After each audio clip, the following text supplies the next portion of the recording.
Luego entonces, no tengamos miedo.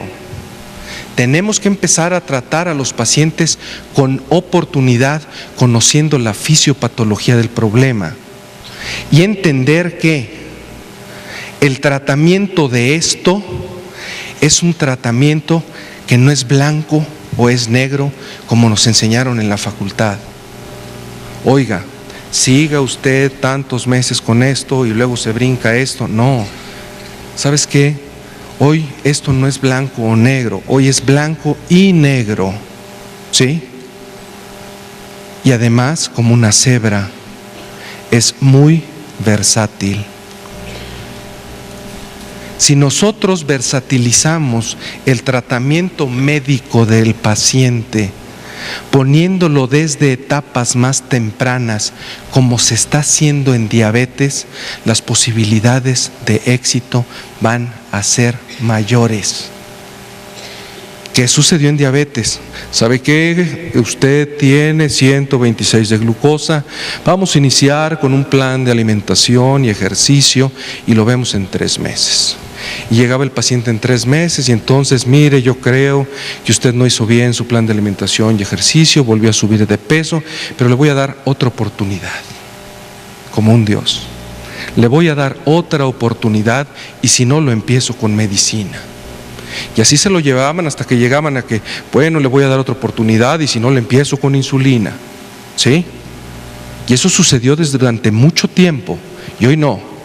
Hoy tú ves un paciente con una glucosa de 126 y en ese momento le pones plan de alimentación, ejercicio y medicamentos. ¿Sí o no?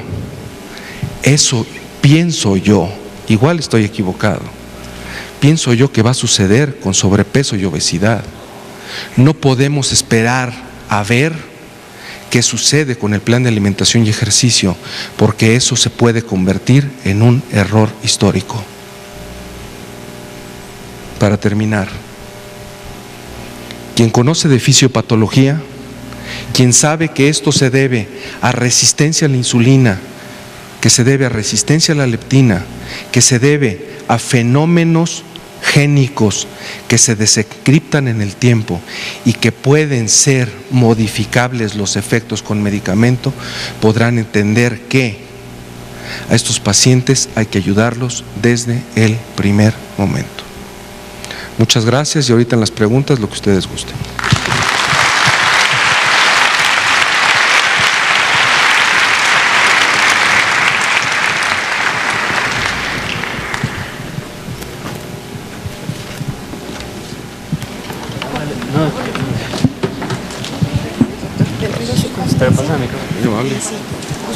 Sí, cómo no. Les pido por favor que permanezcan en sus asientos para continuar con la sesión de preguntas y respuestas. Para esto vamos a tener en el podio al doctor Rojas, al doctor Caro. Preguntas. Sí, bueno, buenos días. Hasta acá arriba.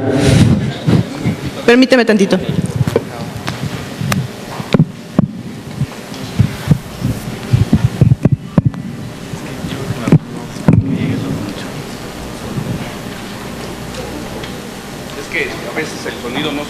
De allá hacia acá y por eso les pedimos a nuestros ponentes que se acerquen a la orilla del estrado para que...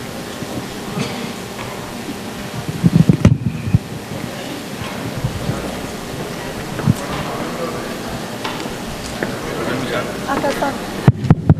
Le van a llevar un micrófono. Ah, perdón, mil disculpas. Sí, bueno, acá arriba.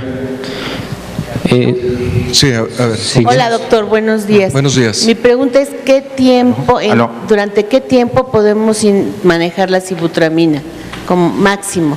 ¿Perdón? Otra vez. ¿Qué tiempo podemos manejar la sibutramina? Se había dicho que 6 meses como máximo, porque se hacía tolerancia. ¿Esto es cierto? Bien. ¿Quiere contestar usted? Bien. En este sentido hay varias concepciones.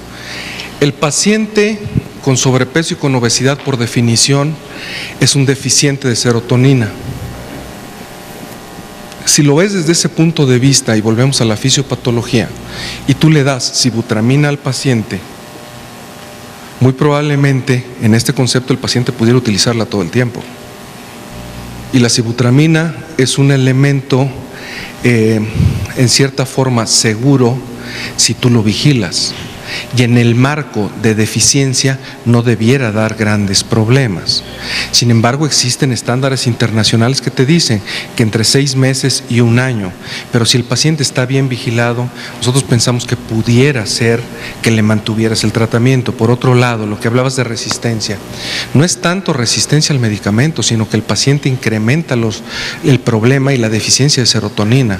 E inclusive hay lugares, por ejemplo, como en Australia y en Holanda, que no solamente los tratan con 15 miligramos, y hay pacientes que los tienen con 25, con 30, con 35 miligramos de sibutramina en pacientes en quienes documentan la deficiencia de serotonina. Sí, bueno. Sí, en relación al medicamento, ¿sí me escuchan? Sí, perdón, para ellos. Porque, bueno, en relación al tratamiento para la obesidad, nosotros que trabajamos en UNEM llevamos un plan educativo en la que hemos visto que si difícilmente no se educa primero al paciente, aunque le demos el medicamento para bajar de peso, al momento de abandonarlo va a volver a recuperar el peso. Yo sí entiendo que el problema, bueno, es desde antes que se genere la obesidad, el síndrome metabólico como tal, pero en esencia lo principal y básico para nosotros es la educación. Ahora, el día que yo suspenda el medicamento, ok, lo doy 6 meses, si quiere lo doy 1 año bien vigilado, pero ¿qué va a pasar después cuando el paciente suspende el medicamento? Porque realmente eso no lo cura. Perdón, la última parte la puedes repetir. Sí, porque, bueno, el medicamento no lo cura, no cura la obesidad, no cura, vamos, a nivel genético donde está la alteración, sí lo mantendrá controlado durante el tiempo que tome el medicamento, pero al rato que lo suspenda vuelve a caer a lo mismo. Mira, es que aquí hay un punto muy importante. Cuando hablas tú de fenómenos génicos en relación a obesidad, es muy sencillo entenderlo con este punto. Si yo quiero que una muchacha sea güera, pues voy y la llevo a una estética y que le pinten el cabello de güero. Y cada 15 días voy y le pinto el cabello para que mantenga un rubio precioso. Lo mismo sucede con la expresión génica. Por ejemplo, en el caso de resistencia a la insulina, y hablando de metformina y de pioglitazona y expresión sobre receptores PPAR gamma y gen ABCA1, por ejemplo. Si tú le estás dando los sensibilizadores de insulina, el paciente va a estar bien mientras le des los sensibilizadores de insulina, le mantengas el plan de ejercicio y alimentación. Pero esas personas, por lo general, por cuestión genética, tendrán la resistencia a la insulina todo el tiempo. Entonces son pacientes que se hacen candidatos a mantener por lo menos los sensibilizadores o uno de ellos todo el tiempo. ¿Por qué? Porque la resistencia a la insulina tiene la posibilidad de volver otra vez. No sé, doctor.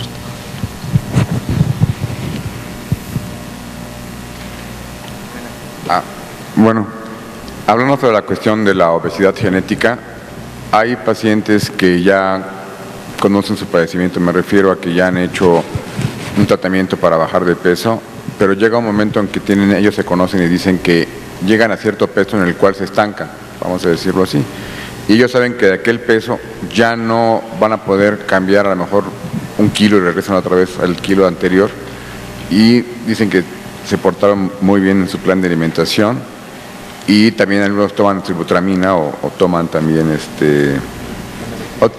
otro medicamento. Entonces ellos dicen que ya han probado en varias ocasiones y se resignan. ¿Eso sería, por ejemplo, ese peso que se van a quedar así? ¿O es que el gen que tienen ya de obesidad ya no les va a impedir bajar más por la memoria que está diciendo el doctor? ¿O qué se podría hacer para poder romper esa barrera y el paciente siga bajando y no abandone el tratamiento? Sí, en estos casos, cuando existe la máxima en el paciente, es definitivo de que hay que tratar de mantener el peso que logró, ¿no es cierto?, hasta ese punto y evitar que siga aumentando de peso. Por lo tanto, es muy importante la conciencia en el paciente, o sea, mantener la dieta ya no como una solución temporal, sino una forma de vida, y además de eso, el ejercicio que debe de ser de por vida. O sea que la disciplina debe ser total, prácticamente. Sí, llega el paciente a cierto punto, ¿no es cierto?, y definitivamente ya no va a bajar de peso, o sea, ya, a menos de que ya aumente a situaciones que traerían complicaciones secundarias. Por lo tanto, es mejor de que mantenga su peso y que no aumente, ¿no es cierto? Eso que sería su gen, que se quedaría, digamos, en memoria. Va a ser una persona con riesgo de obesidad por cualquier salida de plan. ¿Sí me explico? Sí. Sí, podríamos también llegar a lógicamente, o sea, si tenemos mayor riesgo y definitivamente el paciente sigue en una obesidad muy mórbida, podría llegarse a la solución de la cirugía bariátrica. Existe un porcentaje de aproximadamente un 70% de efectividad, ¿no es cierto? Sería otra solución factible, definitivamente. Y ahí el otro punto pudiera ser, en ese momento, reevaluar al paciente. Mídele insulinas, mídele glucosas, mídele leptinas y juega con los datos. Y si encuentras tú que el paciente en ese momento, por ejemplo, está predominando el componente de resistencia a la insulina, oye, pues trátalo o increméntalo, ¿sí? Entonces, a lo mejor sería momento de reevaluar y mantener lo que dice el doctor. ¿Ok? No hay ningún problema con la combinación metformina. De ninguna manera. De ninguna manera. Son. Así. Buenos días, doctor. Nada más, si pudiéramos completar aquí, porque es una pregunta que considero interesante. Pregunta el doctor que si existe problema con la combinación de metformina con sibutramina, y le contestaba yo que de ninguna manera, que inclusive los dos medicamentos pueden ser coadyuvantes en el asunto, pero decía... ¿Y hasta qué dosis de metformina consideraríamos conveniente a manera de que no le produjéramos al paciente en un momento dado alguna situación de hipoglicemia? Bien, por definición, los sensibilizadores de insulina no dan hipoglicemia. Te ayudan a que se utilice mejor la insulina, pero no necesariamente tienen que dar hipoglucemia. Por otro lado, ¿qué dosis utilizar de metformina? Mira, yo me quedé pasmado en una publicación de Diabetes Care de principios de este año, donde hacen un metaanálisis para el manejo de niños con obesidad. Utilizan en pequeños menores de 14 años hasta 2 gramos de metformina al día. Luego muchas veces andamos nosotros chiquiteando la dosis en 500, 750 para los niños. No, los niños con sobrepesos importantes, con obesidad bien establecida, los niños pueden llegar a tolerar, según ese metaanálisis, hasta 2 gramos de metformina al día. Claro que de ahí para arriba ya no. ¿Por qué? Porque la misma metformina entorpece su misma absorción, y claro que para llevarlo a esa dosis lo tienes que ir escalando poquito a poco para ver la tolerancia del mismo, ¿no? Buenos días, sí. Muchas gracias por sus exposiciones. Son 2 preguntas. En pacientes a partir de 40 a 50 años, sobre todo pacientes médicos, se acusa el metabolismo lento o disminuido debido a la edad como la principal causa de la obesidad o sobrepeso y el obstáculo para el tratamiento. ¿Qué respuesta se le puede dar a este tipo de pacientes que ya te ponen esa primera barrera? Es que se vician. No, ¿sabes qué? No se escucha bien. Igual si te lo separas un poquito, o si se vicia. Otra, si nos haces la pregunta otra vez, por favor. Sí, en pacientes de 40 a 50 años, sobre todo pacientes médicos, acusan al metabolismo lento o disminuido debido a la edad como la principal barrera o obstáculo para un éxito en el tratamiento. ¿Qué es la primera cosa que te dicen en la consulta? Entonces, ¿cómo se puede tratar o qué se le puede decir a ese paciente? No sé si me explico. El doctor dice que muchas de las veces en los pacientes que están en cuarta, quinta década de la vida, se culpa al metabolismo lento de que no puedan tener resultados, que si esto es correcto y qué se opina al respecto.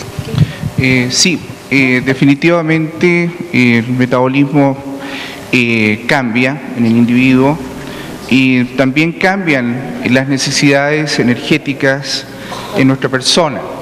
Definitivamente dieta en una persona de menos de 50 años tendríamos un consumo de 2.900 calorías aproximadamente por día.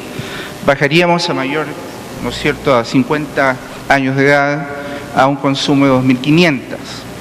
Entonces, definitivamente, sí necesitamos hacer ajustes, ¿no es cierto?, y mantener también la actividad física a una proporción relacionada, puesto que también eso baja, ¿no es cierto?, y aumenta la posibilidad también de riesgo. Hola doctor, buenos días. Mi pregunta es, bueno, ¿cómo saber qué anorexigénico se le debe de dar a un paciente habiendo tantos como la sibutramina, el Orlistat, el Masindol, el Femproporrex? E incluso qué tan bien o en qué momento se pueden dar las asociaciones como metformina con sibutramina o sibutramina con carnitina. Sabes que se vició otra vez. Si te separas un poquito el... Ah, ok. ¿Sí? La pregunta fue, ¿en qué momento, qué anorexigénico le podemos administrar a un paciente? O sea, ¿cómo saber cuál es el adecuado para él? Si hay tantos como la sibutramina, el Masindol, el Orlistat, el Femproporrex, ¿y en qué momento podemos dar asociaciones como la sibutramina con la metformina o con la carnitina?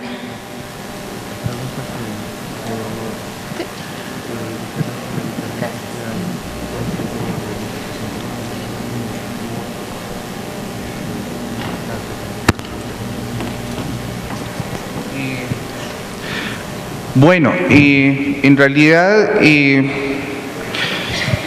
como medicamentos, sería básicamente, si no tenemos tendríamos que ver que la persona tenga un fracaso en el inicio, ¿no es cierto?, de unos 6 meses en cuanto a dieta y también en cuanto a ejercicio. La salbutamida la podríamos en realidad utilizar, yo diría que sería la primaria, el objetivo primario, y en caso de que el paciente no tenga alteraciones cardíacas. Yo creo que sería uno de los factores que podríamos en realidad... También podría existir otro fenómeno, otra circunstancia para poder decidir, que sería en función, en el caso del paciente que tienes bien estudiado y que tienes, por ejemplo, resistencia a la insulina alta y que te encuentras hiperleptinemias por arriba de 50. La sibutramina con carnitina puede ayudar definitivamente, pero a lo mejor en esos casos sí valdría la pena ir a un anorexigénico franco por la intensidad de la señal para poder disminuir el apetito y para poder generar saciedad. Sí. Bueno, buenos días. Sí. Nada más quisiera saber, por lo general, el ser humano nace con un número determinado de adipocitos y en la obesidad se hipertrofian, o bien en la obesidad existe neoformación de adipocitos, porque esto lo vemos realmente por los mecanismos de rebote que tenemos, ¿sí? Mi duda es, ¿hay más adipocitos o hay hiperplasia de adipocitos? No sé si dicen que el paciente con obesidad, que si el fenómeno de ganancia de peso es expensas exclusivamente de hipertrofia de los adipocitos, o que si existe reclutamiento. Bueno, existen las dos cosas. Inicialmente existe un aumento de peso benigno, o sea, que no diría benigno, pero menos comprometedor, con definitivamente la hipertrofia. Empieza a aumentar el adipocito en volumen y con ello definitivamente el aumento de peso. Volumen.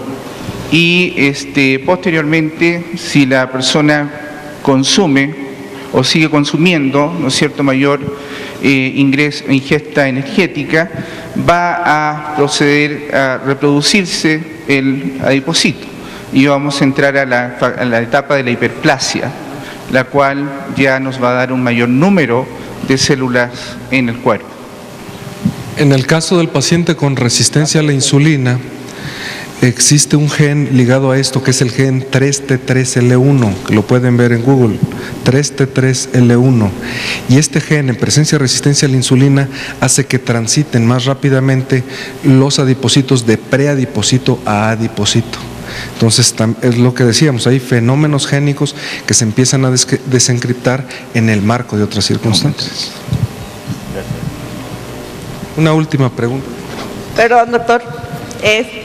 Bueno, una de mis preguntas ya la contestó con los niveles normales de leptina, pero quería saber si es costoso el estudio y si se puede realizar en cualquier laboratorio. Bien. Porque tengo una familia donde la madre y las 3 hijas tienen una obesidad muy, bueno, ya casi mórbida. Bien. Quería ver si hay por ahí. En la ciudad, en la mayoría de los laboratorios grandes y de cadena ya está disponible la posibilidad para medir leptinas y cuesta entre 420 y 770 dependiendo del laboratorio. Pesos. Bueno, pues muchas gracias y un gusto.